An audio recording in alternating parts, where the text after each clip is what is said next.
जय Hind and hello guys, स्वागत है आपका आपके अपने YouTube चैनल ज्ञानदेह होस्ट में। एंड इस वीडियो के अंदर आपको बताने वाला हूं बैंक ऑफ इंडिया यानी कि BOI क्रेडिट ऑफिसर भर्ती 2026 ऑनलाइन फॉर्म के बारे में कि कैसे आपको इस भर्ती का फॉर्म फिलअप करना है, जो कि आपकी 779 पोस्ट पर निकाली गई है। गाइज इस वीडियो के अंदर आपको संपूर्ण जानकारी दी जाएगी जिससे कि आप इस फॉर्म को बिना किसी मिस्टेक के भर पाएंगे। तो चलिए शुरू करते हैं।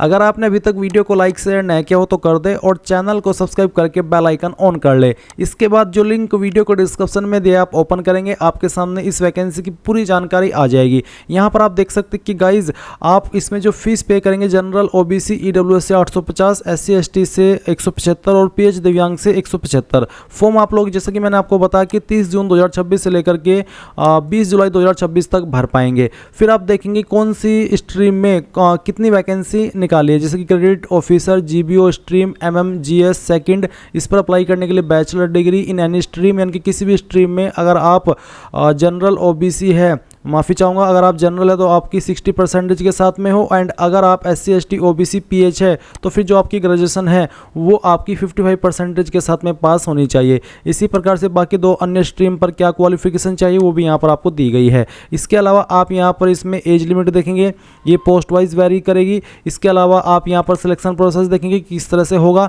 एंड ये सभी जानकारी जानने के बाद आप ऑफिशियल नोटिफिकेशन PDF के ऊपर क्लिक करके इस PDF से भी देख सकते हैं कि जो वैकेंसी हो किस कैटेगरी में कितनी है, सैलरी किस तरह से आपको मिलेगी, एलिजिबिलिटी क्राइटेरिया क्या है, यानी कि सभी डिटेल आप यहां से डबल चेक कर सकते हैं। अब गाइज अगर आप इसमें ये सभी जानकारी जानने के बाद एलिजिबल है और आप ये फॉर्म भरना चाहते हैं तो आप इंपॉर्टेंट लिंक के सेक्शन से अप्लाई ऑनलाइन लिंक ओपन करेंगे। अब गाइज आपके सामने यहाँ पर ये वेबसाइट इस तरह से आ जाएगी जैसे कि आप वीडियो में देख सकते हैं। अगर ये वेबसाइट मोबाइल में ओपन न हो रही हो तो आपको अपने ब्राउजर में देखना है और राइट साइड में 3 डॉट होगी और उसके ऊपर क्लिक करके आपको कहीं पर देखने को मिलेगा व्यू एज डेस्कटॉप, या फिर जहां पर भी आपको डेस्कटॉप देखने को मिले आपको उसके ऊपर क्लिक करना है। फिर ये ऐसे व्यू होगी आपके मोबाइल में जैसे कि डेस्कटॉप यानी कि कंप्यूटर में होती है, और आपके सामने ऑप्शन भी इसी तरह से आएंगे और आपका फॉर्म स्मूथली भरा जाएगा।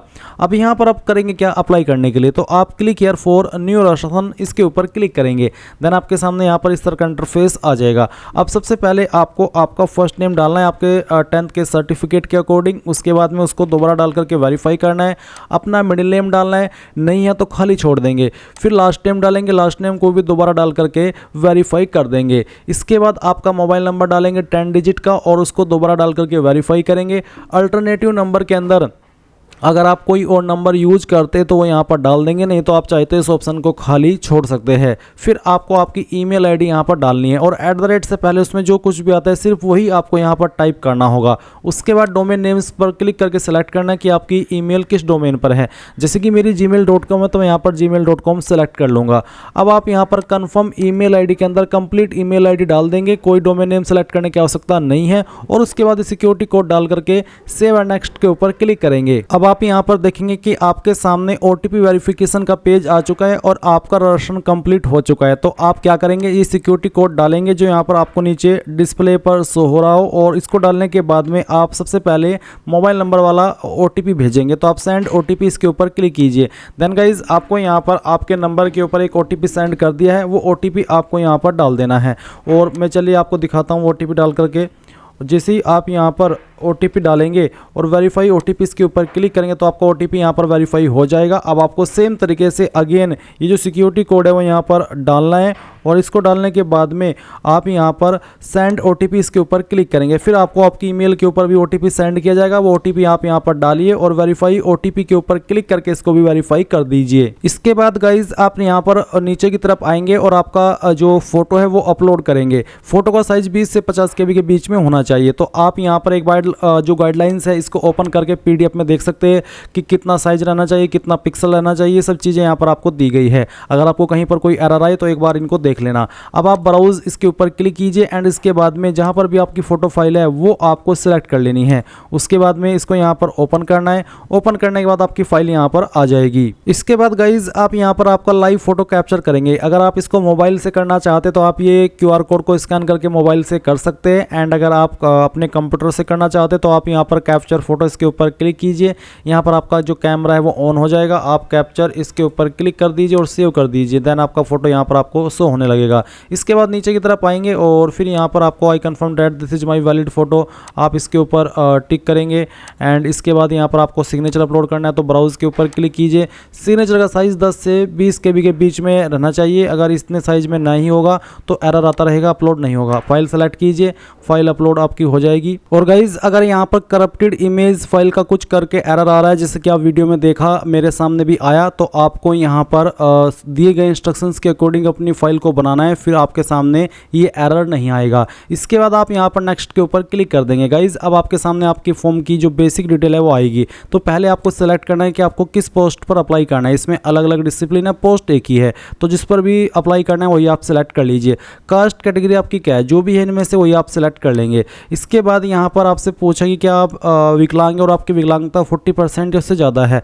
अगर हाँ तो यस कर देना इस सवाल में, नहीं तो आप नो करेंगे। अगर आप यस करेंगे तो आपके सामने बाकी ऑप्शन एक्टिव होंगे, आपको इनका आंसर करना होगा। अगर आप विकलांग नहीं है तो नो करके ये बाकी के ऑप्शन आपके सामने एक्टिव नहीं होंगे। एक ऑप्शन एक्टिव होगा जो कि है are you a person with specified disability covered under the definition of section 2S। Basically ये भी विकलांगता से जुड़ा हुआ है, जहाँ पर यह कि क्या आप लिखने में प्रॉब्लम है इस सेक्शन के अकॉर्डिंग और आपको उसके लिए स्क्राइब चाहिए। अगर हाँ तो यस, नहीं तो आप नो कर देंगे। फिर आप नीचे आएंगे, एक सवाल है कि आर यू ए चाइल्ड या फिर family member of those who died in 1984 Riot, यानी कि क्या आप उस फैमिली से बिलोंग करते जो कि 1984 के दंगे में मारे गए थे। अगर हाँ तो यस, नहीं तो नो करेंगे। रिलीजन आपका क्या है वो आपको यहाँ पर सेलेक्ट कर लेना है। फिर पूछा कि क्या आप रिलीजियस माइनॉरिटी कम्युनिटी से बिलोंग करते हैं। अगर हाँ तो यस, नहीं तो आप नो कर देंगे। फिर पूछा कि क्या आप एक एक्स सर्विसमैन है ECOs या फिर SSCOs के। अगर हाँ तो यस, नहीं तो नो करेंगे। इसके बाद यहाँ पर आपको नेशनलिटी सिटीजनशिप में इंडियन सेलेक्ट कर लेना। वैसे तो यहाँ पर पूरी इंडिया में गवर्नमेंट ने सभी डॉक्यूमेंट को ये बोल दिया कि कोई भी प्रूफ सिटीजन का नहीं है, चाहे उसमें पासपोर्ट भी क्यों ना हो, फिर चाहे आपका आधार कार्ड हो या फिर आपका वोटर ID हो, सभी के लिए अलग अलग इन्होंने एक्सप्लेनेशन दी है। बट यहाँ पर जब नेशनलिटी और सिटीजनशिप का ऑप्शन आते तो मुझे लगता है कि बड़ी आसानी से ये मान लेते हैं कि आप इंडियन सेलेक्ट कर रहे हो तो इंडियन हो गए, या फिर इंडियन सेलेक्ट करने के बाद में जब आप आगे डॉक्यूमेंट देते हैं तो डॉक्यूमेंट तो आप यही देंगे जो कि आपका निवास प्रमाण पत्र हो सकता है। बट ये तो पहले ही वो मना कर चुके कि ये सब नेशनलिटी का प्रूफ नहीं है। तो फिर ये कौन सा इन्होंने एक क्राइटेरिया रखा है कि आपसे यहाँ पर इंडियन बुलवा करके आगे आपसे यही डॉक्यूमेंट ले लिए जाते हैं जो कि नॉर्मल है। चलिए छोटा मोटा होगा इसलिए मान रहे हैं, बट जब नेशनल लेवल की बात आती है फिर ये बखेड़े खड़े कर देते हैं। तो चलिए मेरी ओपिनियन है, आपको क्या लगता है इस बारे में थोड़ा वो भी आप बता दीजिएगा। अब आपको यहाँ पर सेंटर ऑफ एग्जामिनेशन बताना है। तो गाइज़ आप कौन से सेंटर पर अपना एग्ज़ाम रखना चाहते हैं वो आप आपकी चॉइस के अकॉर्डिंग सेलेक्ट कर लीजिए। इनमें से आप कोई भी सिलेक्ट कर सकते हैं अपनी मर्जी से। इसके बाद आप देखेंगे पर्सनल डिटेल, तो यहाँ पर पहले आपको डेट सेलेक्ट करना होगा, फिर आपको मंथ और उसके बाद में जो भी ईयर है वो आप सेलेक्ट कर लेंगे। एज आपकी यहाँ पर 1/6/2026 तक काउंट की जाएगी। इसके बाद आपको आपका जेंडर सेलेक्ट करना है। फिर पूछेगा कि आप जुड़वा भाई बहन है, अगर है तो आप इसमें यस कर देंगे। Do you have twin brother sister में, नहीं तो आप नो करेंगे। अगर जैसे कि मैंने कहा कि है तो आप यस करने के बाद में ट्विन का नाम देंगे, उसका जेंडर बताएंगे, एंड अगर नहीं है तो नो कर देंगे। उसके बाद मैरिटल स्टेटस क्या है वो आप बताएंगे, एंड इसके बाद फादर नेम डालेंगे, मदर नेम डालेंगे। अगर आप अनमैरिड के अलावा कोई अन्य स्टेटस रखते हैं जैसे कि मैरिड, विडो, विडोवर, तो आपको यहाँ पर आपके पति या पत्नी का नाम स्पाउस नेम में देना होगा। एड्रेस फॉर कोरेस्पोंडेंस यानी कि प्रेजेंट एड्रेस, जो भी प्रेजेंट एड्रेस है वो आप लाइन 1, 2, 3 के अंदर डाल देंगे, थोड़ा थोड़ा पार्ट तीनों लाइन में अगर लॉन्ग है। और उसके बाद जो भी आपकी डिस्ट्रिक्ट है और डिस्ट्रिक्ट का नाम आप यहाँ पर खुद से भर देंगे। अपनी स्टेट सेलेक्ट कर लेंगे और जो भी आपका पिन कोड है वो भी आपको यहाँ पर डाल देना है। फिर पूछा कि क्या आपका प्रेजेंट एड्रेस और परमानेंट एड्रेस सेम है, तो अगर सेम है तो आप टिक कर देना, अगर अलग है तो अनटिक करके अलग से भर देना। फिर आप किस एड्रेस के ऊपर अपनी एप्लीकेशन फीस की GST इनवॉइसिंग यानी कि जो GST की स्लिप मिलेगी वो भिजवाना चाहते हैं वो आप सेलेक्ट कर लीजिए। अब आप नीचे आएंगे और सेव एंड नेक्स्ट के ऊपर क्लिक कर देंगे। अब यहाँ पर आपको इसमें क्वालिफिकेशन की जानकारी भरनी है। क्वालिफिकेशन भी आपकी 1 जून 2026 तक कंप्लीट हो जानी चाहिए, जिसकी इसके बाद में होगी वो अप्लाई करने के लिए एलिजिबल नहीं होगा। और इसमें यहाँ पर बोला कि proper document from board university for having declared the result on और बिफोर 1/6/2026, यानी कि आपका रिजल्ट 1/6/2026 से पहले आ जाना चाहिए। अब आपको इसमें ग्रेजुएशन में सेलेक्ट करना है कि आपके पास इनमें से कौन सी है ग्रेजुएशन में। तो जैसे कि यहाँ पर स्ट्रीम दिए गए या फिर सब्जेक्ट, अगर आपका इनमें है तो सिलेक्ट कर लें, नहीं तो अदर्स के ऊपर क्लिक करके खुद से अपना जो डिग्री सब्जेक्ट स्ट्रीम है वो यहाँ पर फिल कर दे। इसके बाद यूनिवर्सिटी नेम आपको यहाँ पर बताना होगा। अगर आपकी यूनिवर्सिटी इसमें आ रही है तो अच्छी बात है, नहीं तो आप अदर्स के ऊपर क्लिक करके खुद से अपनी यूनिवर्सिटी या इंस्टीट्यूट का नाम एग्ज़ाम दे सकते हैं। उसके बाद आपको यहाँ पर डेट ऑफ पासिंग बतानी है, यानी कि किस साल के अंदर आपने इस क्वालिफिकेशन को पास कर लिया, वो आप यहाँ पर इस तरह से सेलेक्ट कर लेंगे। फिर परसेंटेज आपकी कितनी है वो आप यहाँ पर डाल देंगे। अगर आपकी परसेंटेज 59.99 है तो ऐसे में आप उसको 60 लिख सकते हैं। क्लास आपकी क्या वो आप बताएंगे, जिसकी 60+ परसेंटेज रहती है वो फर्स्ट क्लास में आते हैं। बेसिकली क्लास की डेफिनेशन क्या ही दी हुई है तो आपको पता ही होगा जिसने ग्रेजुएशन कर ली है।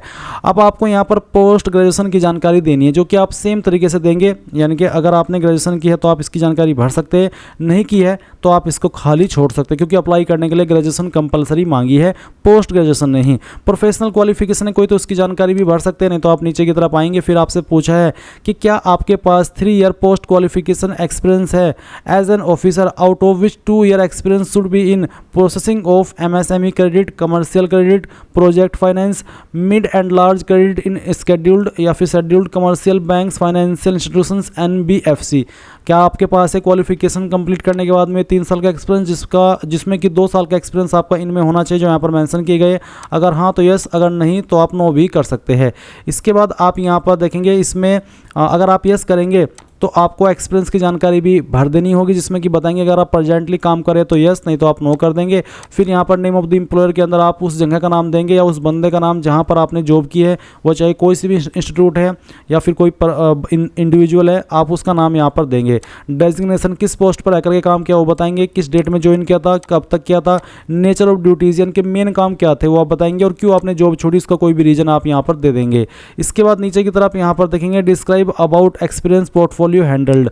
अगर आपका कोई एक्सपीरियंस है, पोर्टफोलियो हैंडल्ड का कोई एक्सपीरियंस है तो आप यस करके उसके बारे में बता देंगे, नहीं तो आप नो कर देंगे। लैंग्वेज नोन, यानी कि कौन कौन सी लैंग्वेज आती है वो लैंग्वेज आप यहाँ पर लिखेंगे और बताएंगे कि मुझे पढ़नी आती है, उसके बाद में लिखनी आती है और बोलनी आती है। फिर कोई जो सेकंड लैंग्वेज आपको आती है वो सेकंड लैंग्वेज आप यहाँ पर लिखेंगे और बताएंगे कि मुझे पढ़नी आती है, लिखनी आती है। एंड अगर आपको बोलनी आती है तो ये आप टिक करना, नहीं तो आप इसको अनटिक भी कर सकते हैं, ये आपकी चॉइस है। इसके बाद आप कोई तीसरी लैंग्वेज भी जानते हैं तो उसके बारे में लिख करके उसका स्टेटस बता देंगे इसी प्रकार से, एंड सेव एंड नेक्स्ट के ऊपर क्लिक करेंगे। अब गाइज यहाँ पर जब मैं आगे बढ़ रहा हूँ तो मेरे सामने एरर आ रहा है, जबकि मैं जो आगे बढ़ रहा हूँ वो मैं बिना एक्सपीरियंस के बढ़ रहा हूँ। तो ऐसे में यहाँ पर बोला जा रहा है कि गाइज एक्सपीरियंस होना जरूरी है, आपके पास 3 ईयर की डिग्री हो, साथ ही आपके पास यहाँ पर इसमें 3 ईयर का एक्सपीरियंस हो, जिसमें कि 2 साल का एक्सपीरियंस इनमें से किसी फील्ड में होना चाहिए, या फिर गाइज आपके पास यहाँ पर प्रोफेशनल क्वालिफिकेशन इनमें से कोई हो जो यहाँ पर मेंशन की गई हो, एंड आपके पास 3 साल का एक्सपीरियंस जो कि 2 इनमें से रहना चाहिए जो यहाँ पर मेंशन किए गए हैं। तो इसका मतलब ये हो जाता है कि बिना एक्सपीरियंस के आप अप्लाई नहीं कर सकते हैं। अब आप यहाँ पर एक्सपीरियंस की जानकारी जैसे कि मैंने आपको बताया इस तरह से भरेंगे एंड नीचे सेव एंड नेक्स्ट के ऊपर क्लिक कर देंगे। अब आपने जो भी जानकारी भरी है उसका प्रीव्यू आपके सामने आएगा। सभी जानकारी चेक करते हुए नीचे की तरफ आएंगे और फिर यहाँ पर आपको इसमें आई एग्री इसके ऊपर क्लिक करना है और कंप्लीट रसन के ऊपर क्लिक करके यहाँ से ओके कर देना है। एक बार फिर से ओके करना है। इसके बाद यहाँ पर आपको ये सभी डॉक्यूमेंट्स भी अपलोड करने हैं, जैसे कि लेफ्ट थंब इंप्रेशन अपलोड करना है, हैंड रिटन डिक्लेरेशन अपलोड करना है, फिर documents in support of experience यानी कि जो एक्सपीरियंस है उसका जो सर्टिफिकेट है वो आप यहाँ पर अपलोड करेंगे। उसका कोई और सर्टिफिकेट भी है तो आप यहाँ पर उसको अपलोड कर देंगे सेकंड में, फिर थर्ड में, यानी कि एक से ज़्यादा आपके पास सर्टिफिकेट है एक्सपीरियंस के तो उसको आप यहाँ पर अलग अलग अपलोड कर देंगे। इसके बाद आपका जो सर्टिफिकेट है एंड आपकी एजुकेशन क्वालिफिकेशन है उसका जो भी सर्टिफिकेट है वो आप यहाँ पर इस वाले ऑप्शन में अपलोड करेंगे। फिर 2 में अगर आपकी कोई और भी PDF है सर्टिफिकेट एंड एजुकेशन क्वालिफिकेशन की तो वो आप यहाँ पर अपलोड कर देंगे। इसके बाद आप यहाँ पर टिक करेंगे एंड देन सिक्योरिटी कोड डालेंगे और सेव एंड नेक्स्ट के ऊपर क्लिक कर देंगे। इसके अलावा मैं आपको बता दूं कि जो आपका हैंड डिक्लेरेशन है उसमें आपको क्या लिखना है। अभी जो आप वीडियो में देख पा रहे हैं ये लाइन आपको लिखनी होगी एज इट इज़। इसमें बस नेम ऑफ द कैंडिडेट की जगह पर आपका नाम लिखना है जो आपने इस फॉर्म में भरा है और इसको एक कोरे कागज़ पर लिखना होगा और फिर आपको इस फाइल को स्कैन करके यहाँ पर अपलोड करना होगा, जिसका साइज़ आपका 100 KB से कम रहना चाहिए। अगर इससे ज़्यादा होगा तो वो अपलोड नहीं हो पाएगा। इस तरह से फाइल सेलेक्ट करेंगे एंड आपकी फ़ाइल यहाँ पर इस तरह से आएगी और उसके बाद में जैसे ही आपकी फ़ाइल यहाँ पर आ जाए एंड जैसे कि मैंने आपको बताया आप नीचे आकर के सभी फाइल को जांचने के बाद सेव एंड नेक्स्ट कर देना। अब आपके सामने यहाँ पर पेमेंट का पेज आएगा। आपको ये जो सिक्योरिटी कोड आपके सामने है वो यहाँ पर डाल देना है और इसको डालने के बाद में आप सबमिट के ऊपर जैसे ही क्लिक करेंगे तो आपको पेमेंट के पेज पर ट्रांसफ़र किया जाएगा। आप आपकी फ़ीस यहाँ पर इनमें से इस माध्यम का इस्तेमाल करके जमा करना चाहे कर सकते हैं, जैसे credit card, debit card, net banking, UPI wallet.